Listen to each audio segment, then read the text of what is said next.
Assalamualaikum warahmatullahi wabarakatuh. Saya Marisa Zara Isna. Di sini saya mengembangkan course yaitu berjudul Jangka Sorong dengan kode JS dan saya offering B, angkatan 21. Nah, di sini di dalam kursi yang pertama saya kembangkan yaitu saya mengembangkan tentang deskripsi. Nah, di dalam deskripsi ini yang pertama itu ada penjelasan umum konten.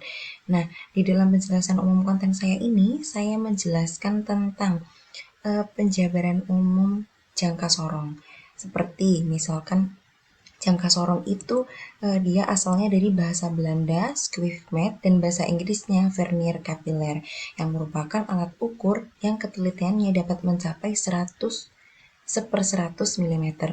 Nah, jadi artinya di deskripsi saya ini membuktikan bahwa jangka sorong itu merupakan alat ukur yang dia itu hanya mengukur benda-benda atau barang-barang yang memiliki diameter tertentu yang tidak bisa diukur menggunakan alat ukur biasa seperti penggaris. Seperti itu. Nah, kemudian terdiri di sini saya di deskripsi secara umum, di sini saya juga menjelaskan jangka sorong ini terdiri dari dua bagian, yaitu bagian diam dan bagian bergerak. Pembacaan hasil penggunaan atau pengukuran sangat bergantung pada keahlian dan ketelitian pengguna maupun alat.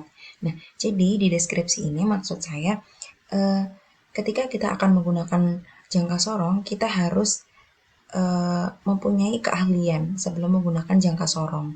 Seperti itu. Nah, setelah itu saya juga menjelaskan keluaran terbaru jangka sorong ini juga sudah dilengkapi oleh display digital, yaitu pada jangka sorong versi analog. Dan di sini saya juga menjelaskan secara umum tingkat ketelitian jangka sorong itu adalah 0,005 cm itu untuk jangka sorong di bawah 30 cm dan 0,01 cm untuk yang di atas 30 cm. Nah, selanjutnya saya mengembangkan penjelasan detail konten. Jadi, di dalam penjelasan detail konten ini saya menjelaskan jangka sorong itu secara detail.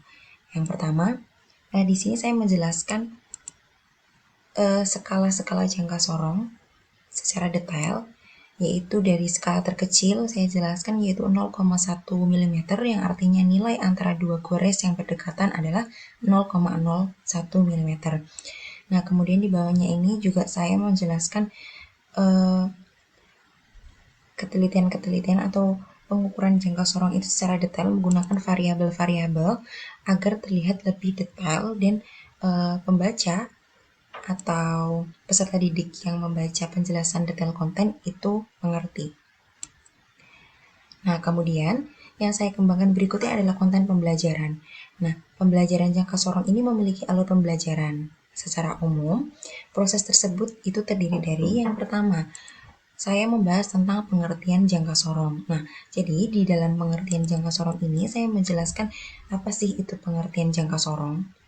Kemudian saya jabarkan secara runtut, kemudian saya berikan video dan diskusi forum dan juga ada penugasan nantinya. Kemudian yang kedua itu ada ketelitian jangka sorong. Nah, ketelitian jangka sorong ini di sini saya